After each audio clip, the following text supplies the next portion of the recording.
দেখা যায় মাসের শেষের দিকে বাসায় বাজার প্রায় শেষ হয়ে যায়, তখন আমি এরকম ডিম দিয়ে অদ্ভুত অদ্ভুত রেসিপি করি যার কোনোই নাম নাই।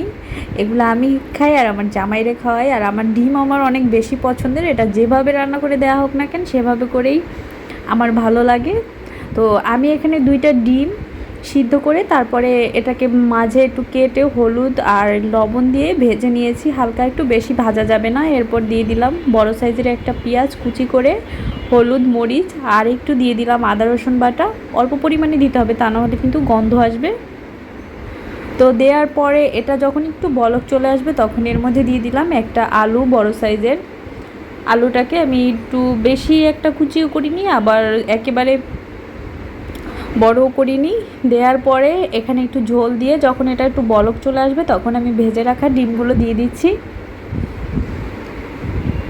তো এটা দেওয়ার পরে কিছুক্ষণ একটু নেড়ে চেড়ে এরপরটাকে রান্না করে নিয়েছি। আমার ডিমটা কিন্তু হয়ে গিয়েছে আর আলুটাও সিদ্ধ হয়ে গিয়েছে। এখানে যদি ঝোলটা আর একটু টেনে খেতে চান তাহলে আর একটু শুকিয়ে নিলে হবে। উপরে আমি একটু ভাজা জিরার গুঁড়ো আর চাট মশলা নিয়ে নিলাম। এই তো আমার এই ডিমের রেসিপিটা কিন্তু খেতে অসাধারণ।